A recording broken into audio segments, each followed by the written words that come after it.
یہ کھانا بنی اسرائیل پر کب اور کیوں نازل کیا گیا تھا؟ کیا یہ غذا جنت سے آیا تھا یا زمین پر پیدا ہوا تھا؟ بنی اسرائیل نے ایسی کیا نافرمانی کی تھی کہ اس کا اثر آج تک ہر طرح کے کھانے میں موجود ہے؟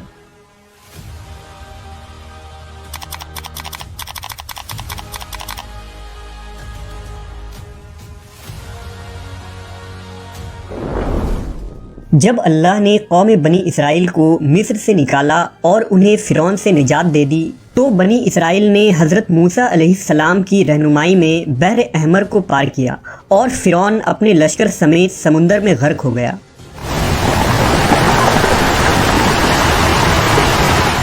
جب حضرت موسیٰ کو کچھ اطمینان نصیب ہو گیا تو اللہ کا حکم ہوا کہ آپ بنی اسرائیل کے اس لشکر کو لے کر ارض مقدس یعنی شام میں داخل ہو جائیں، جس مقدس سرزمین کا وعدہ بنی اسرائیل سے لیا گیا تھا اور جو انہیں عطا کی جانے والی تھی۔ لیکن اس وقت ارض مقدس پر قوم عمالقہ کا قبضہ تھا، جو بدترین کفار تھے اور بہت طاقتور جنگجو اور نہایت ہی ظالم لوگ تھے۔ حضرت موسیٰ علیہ السلام بنی اسرائیل کو ہمراہ لے کر عمالقہ سے جنگ کے لیے روانہ ہوئے، جن کی تعداد 6 لاکھ تھی۔ لیکن جب یہ لوگ ارض مقدس کے قریب پہنچے تو ان کے دل میں خوف طاری ہو گئی اور بزدلی پیدا ہوئی۔ انہوں نے حضرت موسیٰ سے کہا، اس شہر میں جبارین ہیں جو بہت زور آور اور زبردست ہیں، لہٰذا جب تک یہ لوگ اس شہر میں رہیں گے ہم ہرگز وہاں داخل نہ ہوں گے۔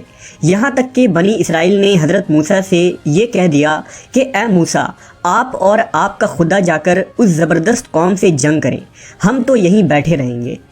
ان کے اس رویے سے حضرت موسیٰ کو بہت صدمہ ہوا، لہٰذا اللہ نے انہیں یہ سزا دی کہ جس وادی میں انہوں نے پڑاؤ ڈالا تھا وہاں 40 سالوں تک وہ بھٹکتے رہے مگر اس میدان سے باہر نہ نکل سکے۔ اس میدان کا نام میدان تیہ تھا، جو 27 میل کے رقبے پر مشتمل تھا۔ روایت ہے کہ بنی اسرائیل کے لوگ سامان اٹھا کر سارا دن چلنے کے بعد رات ایک جگہ پر پہنچتے اور جب صبح ہوتی تو وہ وہیں موجود ہوتے جہاں سے وہ چلے تھے۔ لہٰذا اب بنی اسرائیل اس میدان میں پھنس چکے تھے اور ایک ہفتے میں سب کا سامان ختم ہو گیا تو ساری کی ساری قوم توبہ و استغفار کرنے لگی اور معافیاں مانگنے لگی۔ میدان تیہ میں ہونے والے اس سخت امتحان اور مشکلات کو دیکھ کر حضرت موسیٰ علیہ السلام کو اپنی قوم پر رحم آیا۔ آپ نے اللہ کے بارگاہ میں ان کے لیے دعا کی، لہذا اللہ نے بنی اسرائیل کے لیے اس میدان میں بے شمار عطائیں اور نعمتیں نازل فرمائی۔ جب بنی اسرائیل کو پیاس کی شدت محسوس ہوئی تو حضرت موسیٰ نے اللہ کے حکم سے اپنا عصا ایک چٹان پر مارا تو اس چٹان سے بنی اسرائیل کے 12 قبیلے کے لیے 12 چشمے جاری ہو گئے۔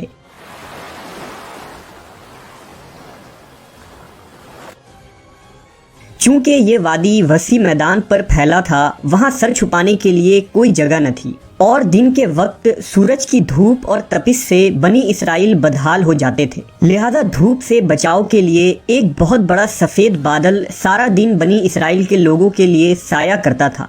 اس کے علاوہ رات میں میدان کے بیچوں بیچ ایک چمکدار ستون اترتا تھا جس کی روشنی میں وہ لوگ کام کاج کرتے۔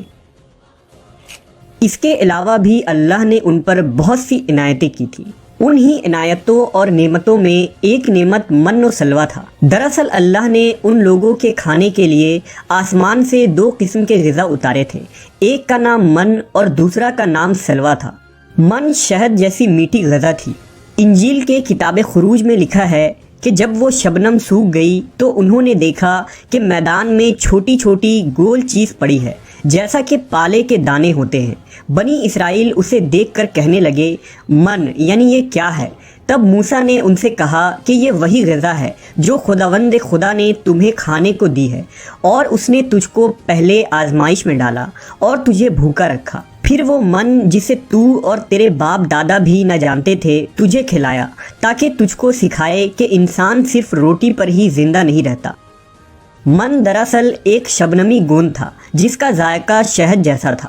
یہ گوند وہاں کے پیڑ پودوں کے پتوں پر جمع ہو جاتا تھا اور بنی اسرائیل روز اسے صبح سویرے جمع کر کے کھا لیتے، جو ہر شخص کے لیے تقریباً 4 کلو اترتی تھی۔ جو شخص اس وقت سویا رہتا تھا وہ اس دن کے خوراک سے محروم رہتا تھا۔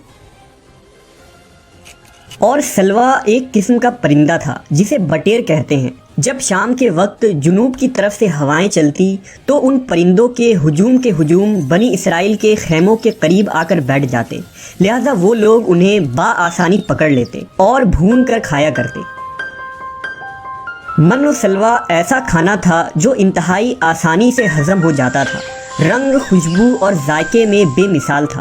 اس کے علاوہ بنی اسرائیل پر اللہ کی طرف سے یہ معجزہ ہوا کہ ان کے بال اور ناخن بڑے نہیں ہوتے تھے، نہ کپڑے پھٹتے نہ ہی میلے ہوتے، اور جن بچوں کی بھی پیدائش ہوتی ان کے جسم پر قدرتی لباس ہوتا جو جسم کے ساتھ بڑا ہوتا جاتا تھا۔ اس طرح اس وادی طیہ میں بنی اسرائیل من و سلوا اور ان چشموں کے سہارے ایک بہترین زندگی گزار رہے تھے۔ حضرت موسیٰ علیہ السلام کا یہ حکم تھا کہ روزانہ تم لوگ من و سلوا کو کھا لیا کرو اور کل کے لیے ہرگز اس کا ذخیرہ نہ کرنا، مگر بعض لوگوں کو یہ ڈر لگنے لگا کہ اگر کسی دن من و سلوا نہ اترا تو ہم لوگ اس چٹیل میدان میں بھوکے مر جائیں گے۔ چنانچہ ان لوگوں نے من و سلوا میں سے کچھ چھپا کر کل کے لیے رکھ لیا، لہذا نبی کی نافرمانی کرنے پر ایسی نحوست پھیل گئی کہ جو کچھ لوگوں نے کل کے لیے جمع کیا تھا وہ سب سڑ گیا اور آئندہ کے لیے اس کا اترنا بھی بند ہو گیا۔ لہذا احادیث مبارکہ میں رسول اللہ صلی اللہ علیہ وسلم نے ارشاد فرمایا ہے کہ بنی اسرائیل نہ ہوتے تو نہ کھانا کبھی خراب ہوتا اور نہ گوشت سڑتا۔ کھانے کا خراب ہونا اور گوشت کا سڑنا اسی تاریخ سے شروع ہوا، ورنہ اس سے پہلے نہ کھانا بگڑتا تھا اور نہ گوشت سڑتا تھا۔ دنیا کے مختلف قوموں اور مذہبوں میں بھی آسمان سے اترنے والے غذاؤں کا ذکر ملتا ہے۔ بدھ مت کے روایتوں کے مطابق جب دنیا کا ایک چکر ختم ہو جاتا ہے تو آسمان سے غذا برسنے لگتی ہے۔ اسی طرح ہندو مذہب کے پران رگ وید اور اتھرو وید میں بھی بادلوں سے شہد برسنے کا ذکر ملتا ہے، اور قدیم یونانیوں کے یہاں بھی ایک ایسی آسمانی غذا کا ذکر ملتا ہے جس کا ذائقہ شہد جیسا تھا۔ یہی شہد جب دریاؤں پر برستا تو ان کا رنگ دودھ کی طرح سفید ہو جاتا۔ ہم نے دیکھا کہ خدائے برحق نے بنی اسرائیل کے نجات کے لیے سمندر کو چیر کر راستہ پیدا کر دیا، وادی طیہ میں ان کے لیے بادل کا سایہ بھیجا، ان کے پینے کے خاطر چٹیل اور بنجر میدان میں چشمے جاری کیے، اور کھانے کے لیے آسمان سے من و سلوا بھی نازل کیا۔ لیکن ان تمام نعمتوں اور راحتوں کے ملنے کے باوجود بنی اسرائیل کے سرکش لوگوں نے اللہ پر توکل نہ کیا۔ انہوں نے خدا کے معجزات کو اپنے آنکھوں سے دیکھا تھا، لیکن اس کے باوجود انہوں نے کھانے کو اگلے دن کے لیے جمع کرنا شروع کر دیا۔